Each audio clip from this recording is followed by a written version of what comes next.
What's up, guys? Kingless Jester back again, and today we're going to do something we haven't done in a while. We're going to do another tier list ranking. This tier list ranking will be another Stephen King tier list ranking. We're going to do a Stephen King best friends tier list ranking.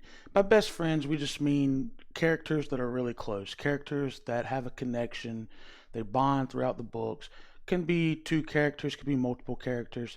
But I chose a few characters throughout the books, some that I felt had really good connections, true best friends, or at least started out that way. So without further ado, let's just go ahead and jump into it. All right, so we have our tier list right from the get-go. We have good old Tom, Cullen, and Nick Andros.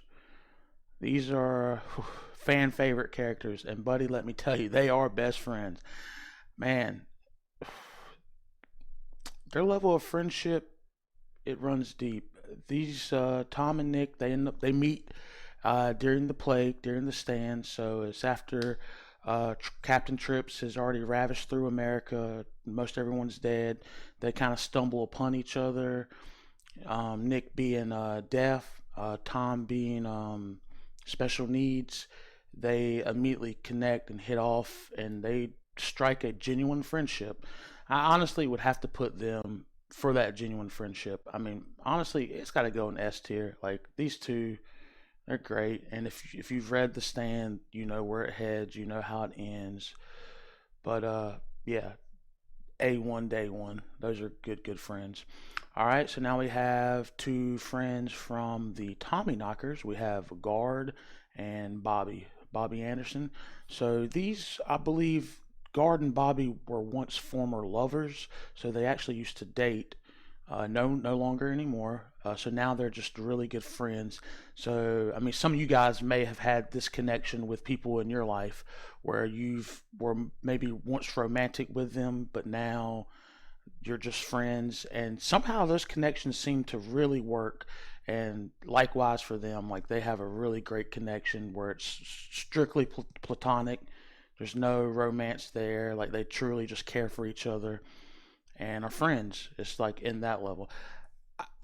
Once again, these are man. These two. The book's not that great. The friendship though, the friendship is good. People are going to knock me for this already. Oh, I, I'm just going to put it in A tier. I mean, they're good friends. I like their friendship. All right, let's move along. We have Jake Epping, and we have Al Templeton, I believe. 116322. Yeah, one of Stephen King's great novels. This book is amazing. Now these friends, they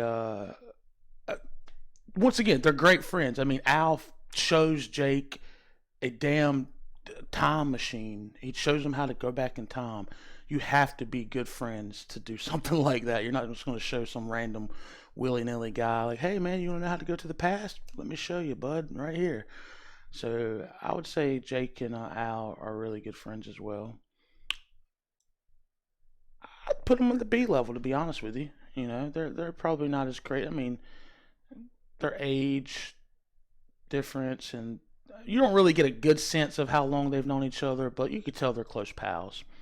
All right, let's move on to the next one, which is going to be Ralph and Lois from Insomnia. Now, Ralph and Lois, they also have a unique connection. Ralph is he's a widow or widower.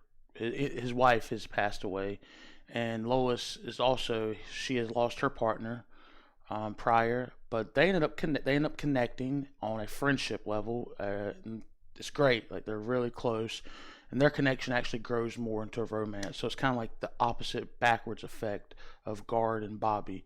It works in the back. They actually grow and connect and kind of get into a romantic relationship, which is fine. They have a really good relationship as well. It's kind of it's very touching to say the least. I honestly would put their relationship A also. Honestly, it's like different ends of the spectrum of Bobby and guard, they're they're really similar. Their kind of arcs kind of play out the same, but just kind of like opposite ends of the spectrum. All right, let's move along. We have two best friends from the Institute. We have Luke and Kalisha. Now, Luke and Kalisha, they meet at the Institute. They become really close. They connect. Luke kind of has a crush on her, but he realizes that she doesn't feel the same way for him. So he's perfectly fine with just being friends with her. And their friendship is really neat. It's really cute. Being that young, and you can only imagine how you have a crush on someone, she doesn't like you, but you, you guys can still manage to be genuine friends, and that's kind of what they end up doing. I put Luke and Kalisha. I'd put them on B level. I would. I think they're good friends. Oh, now we got the Juggernaut. Honestly, we don't even really need to talk too much about the Losers Club. Losers Club from It. These group of friends, I mean, they're tight. They're they're good friends. Let's just say that. We're gonna move them up into the S tier without a doubt. They're taking the top spot right now. They may be the best friends in Stephen King, like all of Stephen King's novels. They're truly that like close. All right, let's move on. We have Danny Torrance and good old Dick Halloran. Now, this is the first friendship that we've come across on the list where the age range is so different. We have a little kid and a grown man, which we'll see more of those. It might seem weird, but actually it isn't. They have a very sweet connection, a very sweet friendship. I honestly would put their friendship B level above. I mean, you could argue it could go to A. I mean, all spoilers. I'm hoping if you guys are watching this, you've read all these books, you know what happened. I mean, Dick, he like pretty much risks his life to go rescue Danny, and he does that. I mean, he's a damn good friend. You don't leave Florida to travel all the way to Colorado to help somebody you barely know. I'd put them at B. Mm, yeah, they could go to A, but I'll go B. I'll stay B right now. Yeah, you know what? Now let's go ahead. We go bump them up to A. We just go bump up to A. All right, next we got Ben and we got Mark. Salem's Lot. These characters, another adult befriending a young boy. Um, it's not like a father and son relationship. It's they like mutually respect one another. So it's not like you're my son or you're my dad.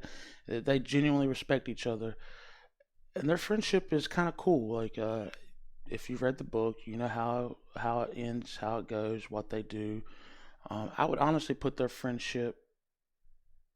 Yeah, I'd put their friendship on B tier for sure. Let's move along. We have Stephen King's revival.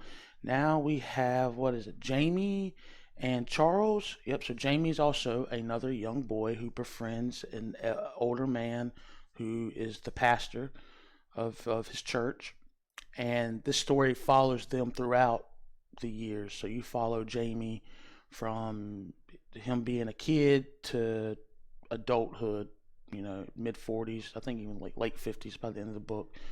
And you see their connections, like they link up throughout the years. Their friendship is unique, it's odd. Um, Things happen. Some would say it's not the best friendship in it. I would agree it's not. I'd put their friendship at a C.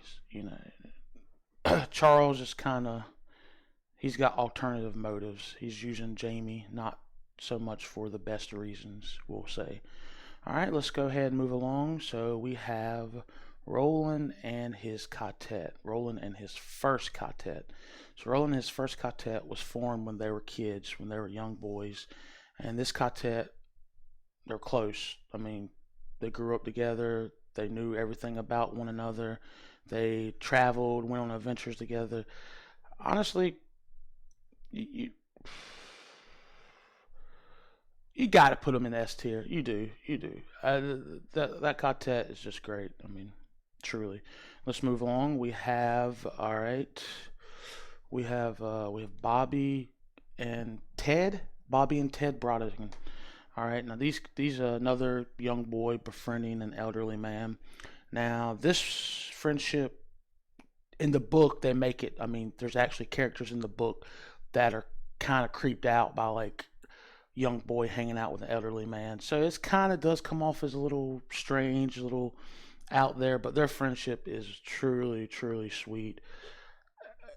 They connect.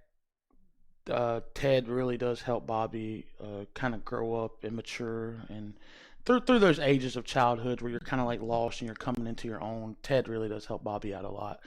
For that, I would have to put they would be. I'd put yeah, I'd put them right behind old Ralph and Lois for sure. All right, let's move along now. I love these two best friends. We got next. We have from the Mr. Mercedes trilogy, Holly Gibney, and we have good old Bill. Holly and Bill Hodges. Now these guys, these friends, they meet quite. They actually meet by accident. I guess you could say. Um, Bill meets or he's doing work, investigative work for a client. He ends up getting very close to that client, um, relationship wise. They hit it off, and he ends up meeting some of her family members, extended family members, and ding, ding, ding, Holly Gibney is her niece or cousin. I think cousin. So Holly Gibney is his girlfriend's cousin. Um, some things happen, and Holly and Bill end up becoming really close. They connect throughout three books. You could technically say four. Their relationship is, to me, I love their relationship. I would have to put them in S tier as well. Some people might get upset by that. I think their relationship is great. All right, so next we have Stu and Glenn from The Stand. Now, this relationship is another relationship that is just great. I mean, they meet after the events of The Stand have taken place, so literally the whole population is practically wiped out. They stumble upon each other, and right away they connect. I mean, Glenn's an older man, Stu's like a middle-aged man, but they kind of have the same values. Glenn's like the educated professor type, and who kind of like show like it's kind of like a father and son relationship in a weird way. I don't know. I think Stu and Glenn, they make good friends. I'd put them in A tier, and I would put them ahead of Ralph and Lois for sure. Maybe not up there with Gar. Yeah, they're an A tier though. They're for sure in A. All right, let's move along, guys. So next we have the second quartet and Roland's for Roland. This is in the Dark Tower series. Now this quartet, once again, I would have to put it above his first quartet for sure. And honestly, I'd have to put it, man. I, to me, maybe the Roland's second quartet takes the cake. I mean, they're great. The connection, the link they have is truly something else. All right, we'll move along from them. They've got S tier for sure. Next one is going to be from Christine, and we have Arnie and Dennis. Yeah, Arnie Cunningham and Dennis. And these guys are like your typical cliche high school best. Actually, no, I take that back. They're not the typical. Dennis is like the high school jock, plays sports. Arnie is like the nerd, dorky kid, but somehow they were friends when they were kids, and their friendships have still like stuck. Like they're still pretty good friends up until high school, which maybe doesn't seem as believable, but it works for the book. Although they are good friends, things happen that kind of, I mean, it's a lot like Jamie and Charles. Their relationships get a little toxic. It gets a little toxic. I mean, you got some girlfriends stealing, you got trying to murder one another, or at least one of them is. Okay, I'm gonna have to move them down to C.